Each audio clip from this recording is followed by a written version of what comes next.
Hey everybody, this is Tony Gordon from Gordon Salon Talks, and I am so excited today to bring you another fabulous guest who will educate all of us on what's happening in our industry in so many different facets. Today I've got Marco Pelusi, who is a celebrity colorist and salon owner, product manufacturer, product maker, who has been working in Hollywood. And so, Marco, thank you so much for coming on Gordon Salon Talks. I am so excited to be here. It's a great way to start the day. So tell us, you are a celebrity stylist. What type of celebrities have you worked on? Well, over the years, I would say it's been an equal part of men and women over the years. I guess some of the biggest names would probably be James Brolin. Love James Brolin. Yeah, he's been really a great guy. I'm actually going to be working on him today in about an hour. And Jim's a great guy. He's actually doing a series right now called Life in Pieces on CBS, and that's been really fun. Other celebrity clients would be maybe some of the females would be Carol Alt. Are you familiar with the supermodel Carol Alt? She's been a client for many years. I do a lot of people connected with fashion and in that arena as well. A lot of models. And some other guys would be Carson Kressley. Do you remember Carson Kressley from Queer Eye from the Straight Guy, the original one, the blonde guy? Yeah. Sort of another fashion style. He's got great hair. Yeah, he does. Yeah. He's fun. I have a lot of really fun ones. Then I have some singers like John Mellencamp comes to see me if you're a fan. So, and then there's a whole slew of others. Some of them I can't mention. So. Yeah, no, that's understandable. My sister's in that business as well, actually doing hair on set. And there's an enormous amount really that cannot be discussed, sworn to secrecy. Yeah, well, the people that I mentioned, they don't mind talking about it. But there are a few others that you do have to respect people's privacy. And I always say treat every client like a celebrity. I love that. Especially when they walk into it. Yeah, I feel like every client needs to be treated like they're really special. And, in any way, especially after the recession, that really sunk in. It's like, how can we differentiate ourselves from other salons or other stylists? And I feel that really, really good customer service is really key. I mean, aside, you've got to be good technically. There has to be really good work. No one's going to come back to a hairdresser that doesn't do good work, but they do want good customer service too. It's very important. So how is it different? And I know that there's a lot of young hairdressers out there and people who are listening to this who would love to work on celebrities and be in that whole scene, whether it's in a salon like you are, and we can talk about that, or, preparing people for on stage or on camera. How is it to work with the celebrities? Tell us a little bit about that experience. Do you have to clear your salon out to do it? Do you need a private room? There are some of the celebrities, for example, that I cannot mention. I am lucky enough to go to their home and do their hair. So there are occasions where you may travel to the celebrity's house, and there are many ways to get connected to celebrities, similar to networking that any stylist would do to get connected to clients. And there are marketing opportunities that you can do when you're based in a certain area, just very similar to how you would market yourself in another area. And we're just lucky enough to be populated by celebrities. And sometimes when you go to those celebrities' houses, you do have to go through the assistant. Oftentimes, the assistant might have to be in the room with you while you're coloring or cutting their hair. for a little bit of security. You might have to go through a gate. They might have to pat you down a little bit. Then they get to know you, and it's not so bad. And as far as in the salon goes, I have an area of my salon that's a little more private in the back. And that's where I bring the celebrity clients. I also am on a second floor, and I chose that so that the stylists and the clients that would be attracted to my salon would feel a little bit more remote or away from the front of the street, because there's always a lot of cameras and paparazzi people following these guys around. And so I like to bring them into the back, and sometimes their managers will come with them. Sometimes their agents will come with them, accompany them, sort of show support, that sort of thing. And it's kind of a stressful job, because it's glamorous, but it's stressful, because you have to get that, especially the color has to be done right, because they're going to go on camera.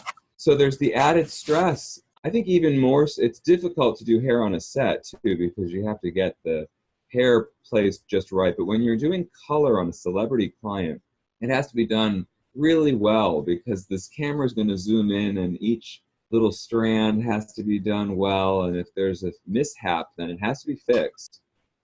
It's kind of a lot at once, but there is something also called continuity, which a lot of our listeners may not know about in creation of a film or a TV show.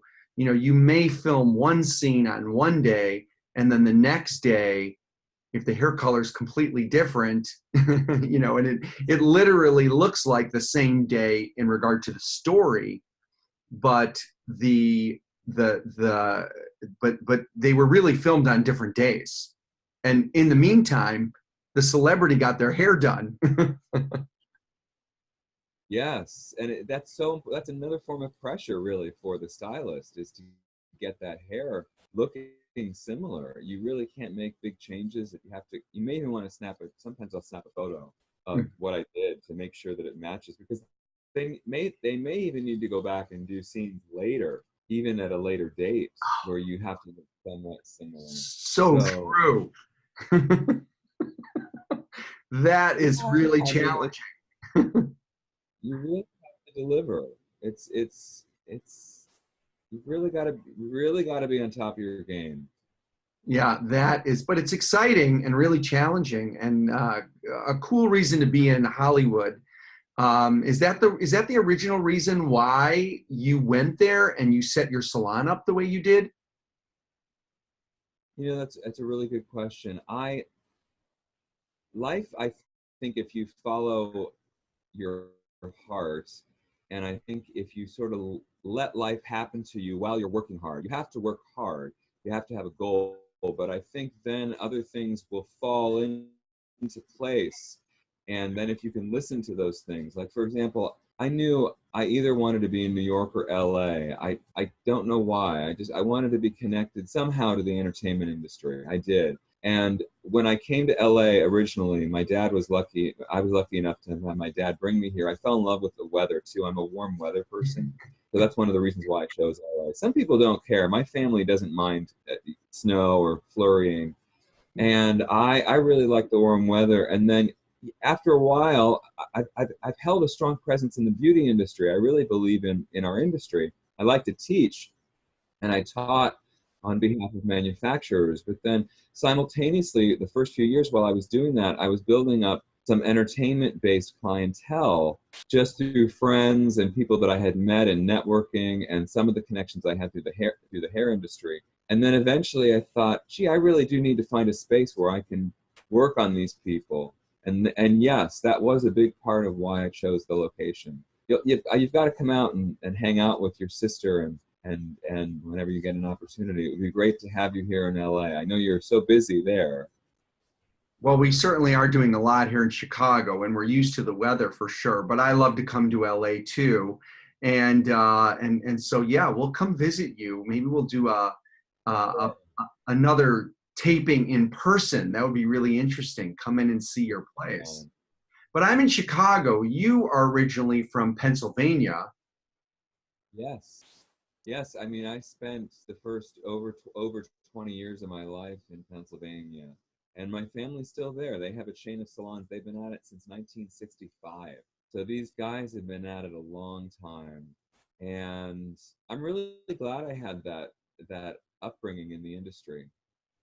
And I believe that my father and Philip and maybe your dad were all part of Inner Coiffure, and that's how we originally became connected. Yeah. Yeah, I think those were I mean, Inner Coiffure is an amazing organization now, of course, but I think even at that point when your dad and everybody in my family was involved, those were really the kind of the good old days. I think Inner Coiffure is back to the good old days. It's really great. Yeah. But one of the things that I think is really amazing about your family that you seem to continue to do in the tradition of is that they were product makers. And I wonder if you could talk about your product line, how you went about it, how, just give us a synopsis of your product and, why it's something that's really dramatically changing your career. Thanks for asking, Tony. Yeah, I was really blessed, absolutely. And I'm sure you can relate. Growing up with these guys to emulate, and it was a cool experience. And yes, they did have, and they still do have their own products, and they've been always really passionate about it. So I grew up already understanding what it took to build a bottle of shampoo. And then when I left Pittsburgh, I knew I needed a job. I didn't want to just land in LA and hope for a business. I went with a hair color company and worked in-house with them and really got my feet wet with how hair color worked and the chemistry of hair color and the support products, the wet line with color. And then after a few years of that and really, really sinking my teeth in, I thought, gee, I have an entrepreneurial spirit here. I've got to do something else. There's something I'm craving to do. And part of the reason that I got my own space also, Tony, was because I really wanted to have a show place for my products. And I'm a colorist. I've always been a hair colorist. And I wanted to create products that were specifically formulated to prevent premature color fade. And so after some time working with chemists at the hair color companies, I went back to a family friend who's a chemist and I said, what can we do? And this took several years. These kind of things take a long time to really get off the ground. It's not like you just show up one day and you're, holding a bottle of shampoo that's yours. And I went back to him and then we started going back and forth and with formulas and then a friend of mine who's also in the industry, she was a marketing person, she was helping me, and she said, we both looked at this one product that we were loving, the one formula that we were loving, and it had collagen in it. And I said, can we make all the other formulas? Can we put some form of collagen in all the other products? And he said, yes. So that's one of the reasons why we decided to put collagen in the products. And I'm a believer in restoring hair, especially overly color-treated hair, over-processed hair, restoring hair color, all of that, and conditioning and integrity. That's really where I come from, is conditioning and maintaining and restoring hair and hair color, in a nutshell. So how long did it... Sorry about that. How long did it take to develop the line? Like, how long have you been involved in creating it? How many years have passed? 13 years. 13 years you've been developing products. Yes. I would say the first 3 years I was working on it, and even the inception was probably before the first 3 years, so more like 14. And then probably about 10 years ago is when I launched a shampoo and a conditioner, and soon after I opened my salon. And then I added my leave-in conditioner, and then I added styling products, and gradually have added more over the years. And it's something that builds on itself, and I have it in a few retailers here in LA and at a few salons, but I mostly focus it online, at my salon and online.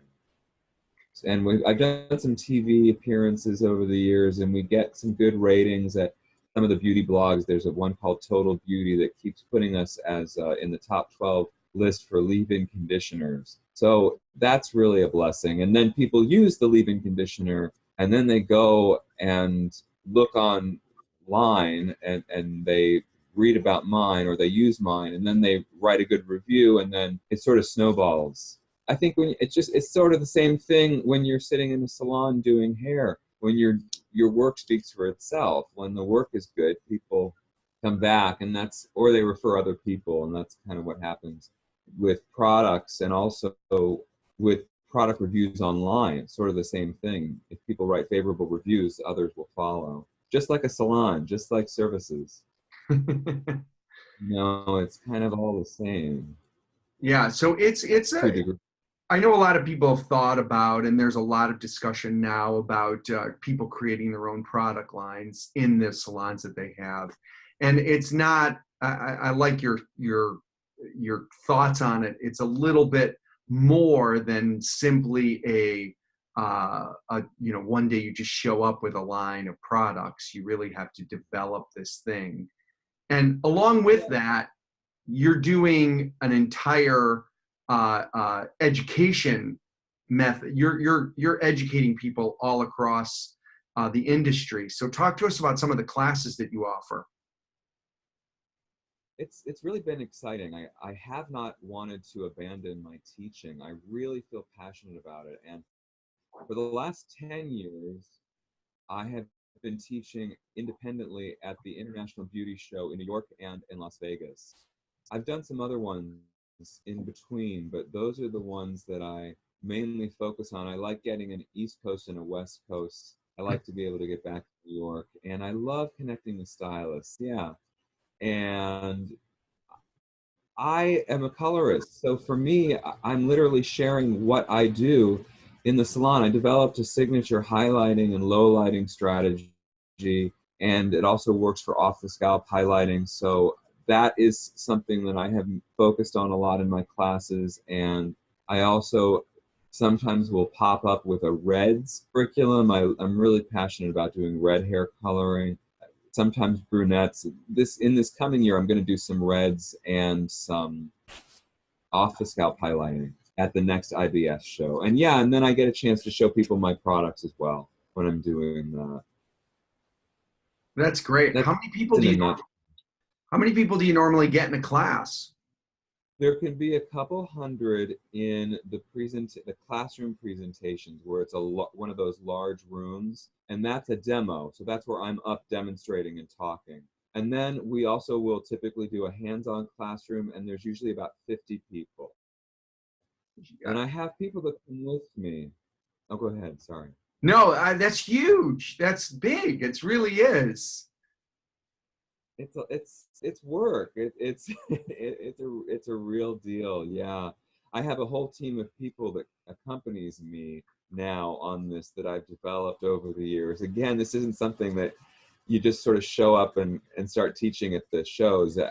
I have a wonderful group of hairdressers who like to come and are passionate about doing work. It's kind of another fun stress, sort of like the celebrity stress. It's like when you're back behind the show and getting stuff ready, and it's a fun time.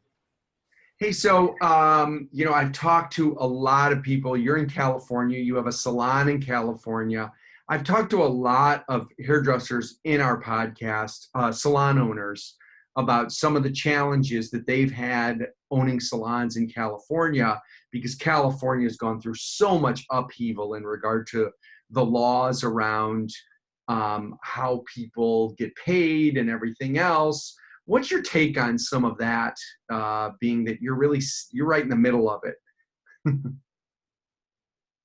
Yeah, I feel like it's important to have a contract. I feel like contracts are really important with people who are going to be doing hair in a salon. I feel like it's important for the stylist and for the owner to get everything really clear, so that if you are an employee, then it would state that. And if you are not an employee, if you are renting a station, it has to be spelled out very clear that you are renting a station, and there really can't be any overlap.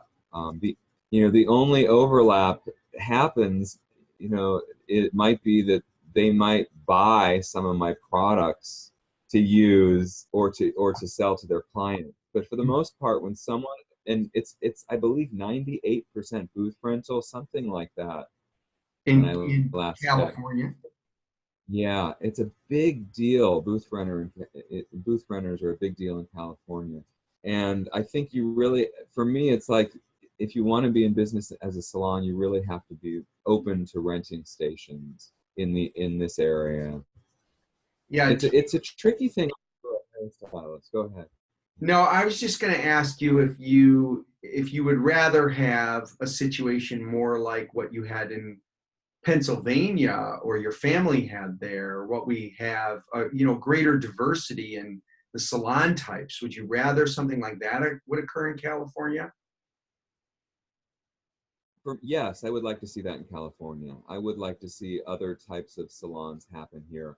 For me, in what I do, because we talked about it, and I have a lot happening with my products and with my teaching and with my celebrity clients. So I'm brought out of the salon often. So for me, it works well to have these these booth renters coming in and out and running. They have a key and they run their own show. For me, it works better because I don't have as much time to be in the salon. But I would like to see some larger salons that are commission based. It's kind of a tricky thing for the stylist. And I remember this when I was first starting out. It's hard because there's not really a place where you can go to build a clientele. It's kind of like, how do I, as a stylist, build a clientele? You sort of have to meet people and do it on your own and hustle and then eventually sort of put some things together and rent a station, as opposed to, like a wonderful salon that would foster and mentor stylists. I enjoy mentoring stylists. I get that out when I'm teaching.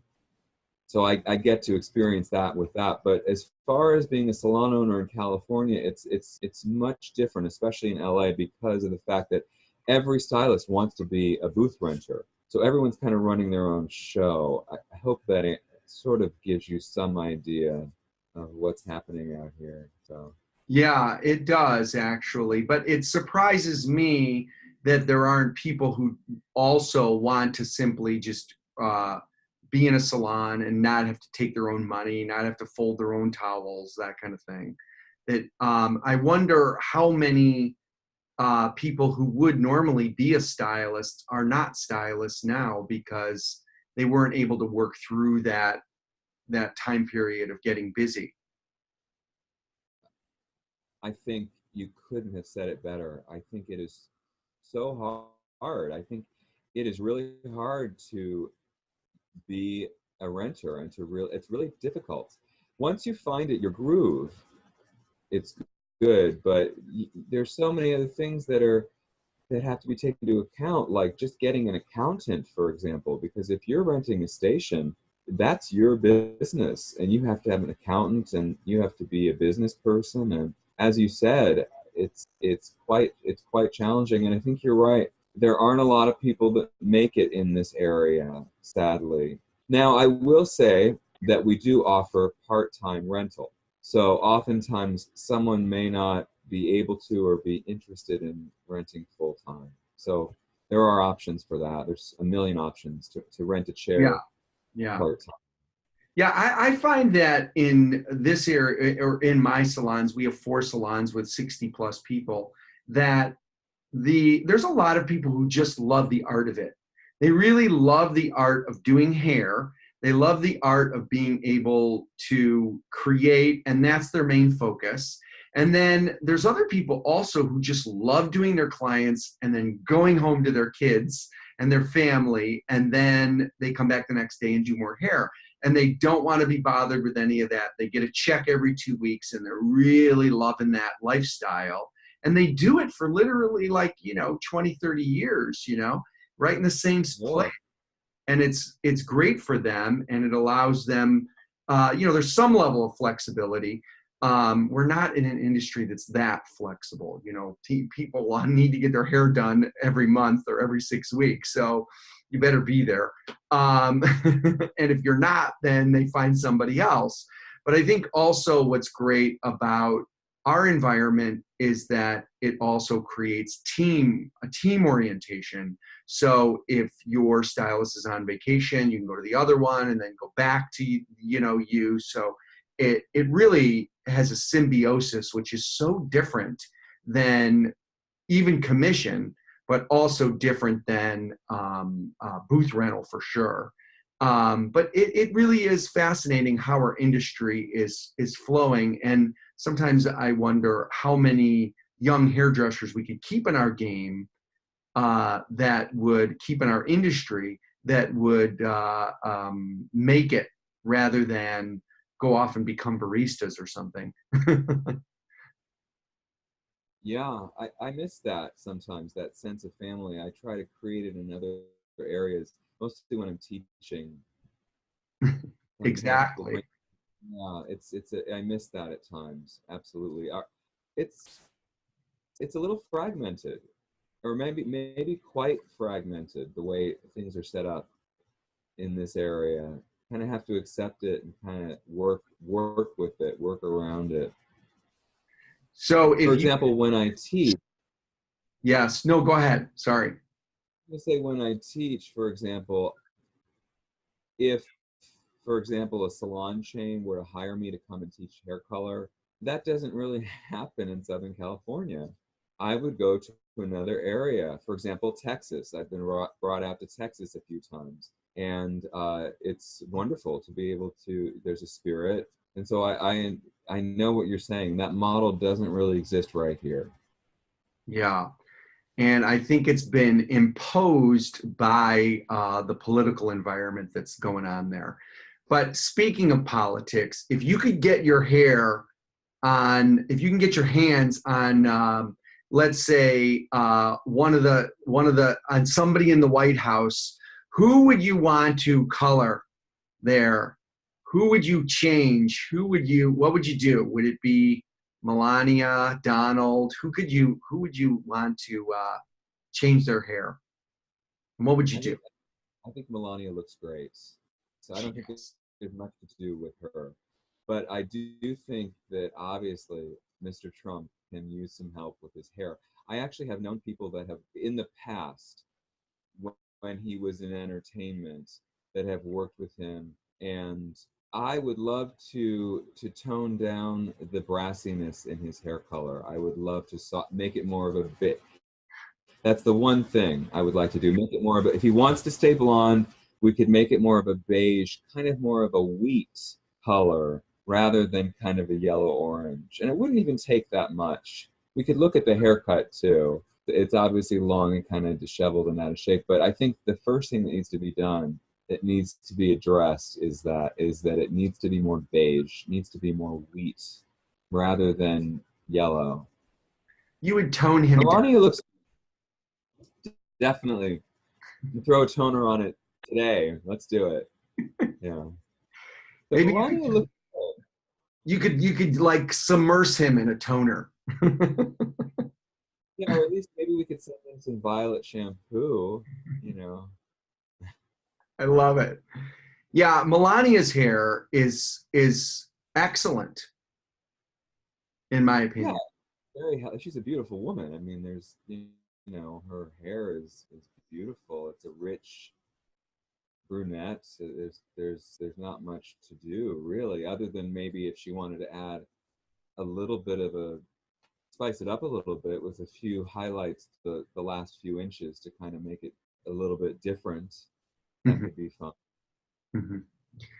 Marco, I just want to thank you for coming on T. Gordon Salon Talks. Your insights into all that you are doing are so important for so many different people who really want to know about these topics. If people want to get in touch with you, if they want to bring you in for a class or want to find out more about your products and where do they go? They can go to my website, which is marcopelusi.com. It's pelusi.com. And they also can just call me. I'll give you my studio number. It's 310-967-0999. And let's point out that you are no relation to Nancy. No, you know, it's so funny because some of my friends have known her and they took my product and showed her because, you know, it has the, yeah. Anyway, no, I'm not related. She's probably Italian though, I would guess. I don't know. But, She's yeah. Paisan, yeah. So, all right, man, have a great time. Tell James hello from us. I think he knows my sister actually.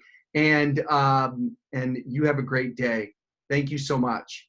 Tony, thank you for the opportunity.